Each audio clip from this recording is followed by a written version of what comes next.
My name is Chu Machinye, and I am your family lawyer.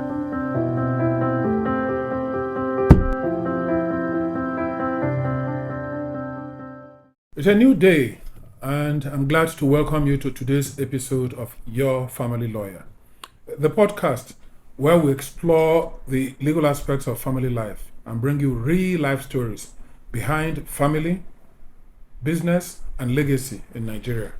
My name is Chu Machinye, and I am your family lawyer. Before we begin today's dig deep, let me remind you to hit the subscribe button so that you don't miss the next episode. If you are interested in protecting your family's future and avoiding legal pitfalls, this is the place to be.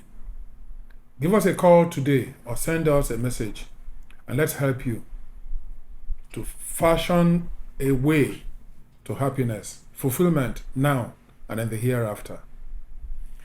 Today's episode takes us inside the boardrooms and the courtrooms where family meets business and sometimes betrayal. Our focus today is a must watch if you own a business or if your spouse or parents own a business or shares in companies, or as we like to say in Nigeria, if you are believing God for any of this, then we're going to expose some hidden secrets, beginning with unraveling the mysteries of silent shares.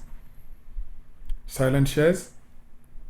Those shares that are hidden or disputed equity stakes that surface after the death of a company founder, after the death of a chairman, director, or a shareholder.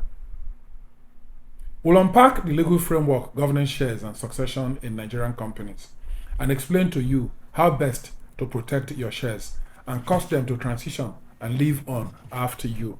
Today, we'll unveil boardroom dynamics and family feuds and bring you riveting court stories that would exhume the drama behind all of this and bring them alive. Grab your seat, therefore. Take a seat at the table. It's time to talk power, profit, and the perils of poor succession planning. But first things first, what exactly are silent shares? In simple terms, these are company shares held quietly by a family member or associate, often unrecorded in the company's register or disguised through proxies. You know those shares that are held through proxies? They could be problematic. And this may involve shares held in trust without documentation.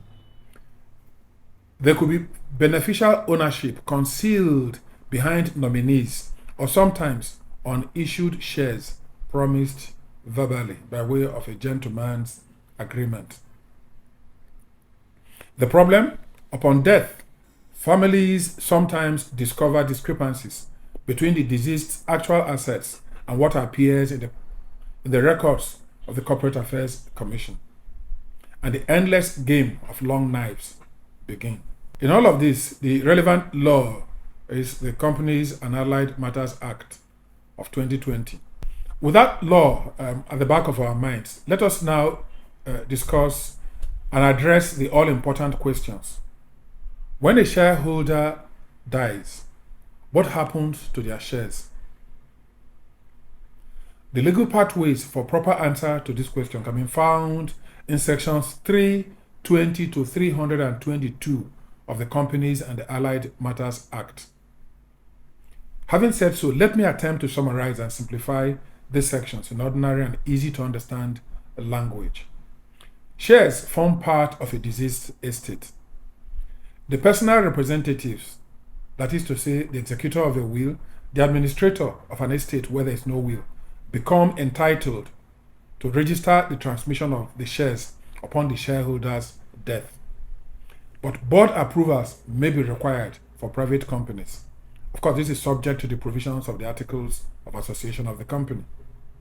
Now, disputes often arise where shares were held in the name of a nominee or a proxy, or where the register omits the deceased's exact shareholding, or where for some legal or mischievous reasons the board refuses to recognize a beneficiary upon the death of the previous shareholder. The practical issues that often arise include situations where there are no share certificates or proper documentation, or where interfamily disputes over who has control over the shares, or when boardroom power tussles arise after the demise of a shareholder.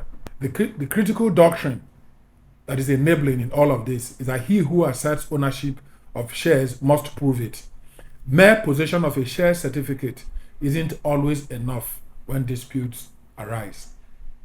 Other facts that are relevant to the circumstances may prove to be weightier than just being in possession of share certificate. You will see proof of this in one of the stories that we're going to share with you presently. What we are saying is that when a person dies and the share certificates are in the possession of the wife, it does not mean completely that the man intended that the wife should take over those shares and own them. There has to be some other things to show proof that that's what the deceased intended. Corporate succession is often where legal theory crashes into ego and emotions.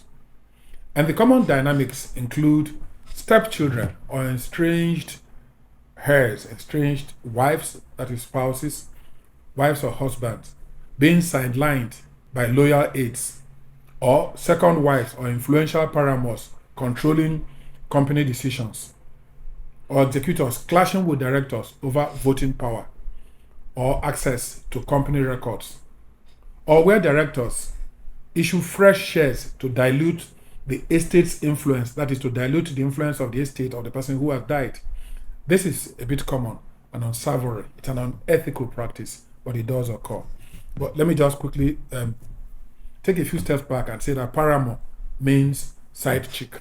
Let's do a bit of a deep dive into what the courts have said about the kind of things I'm telling you now. We'll tell you real stories behind the laws.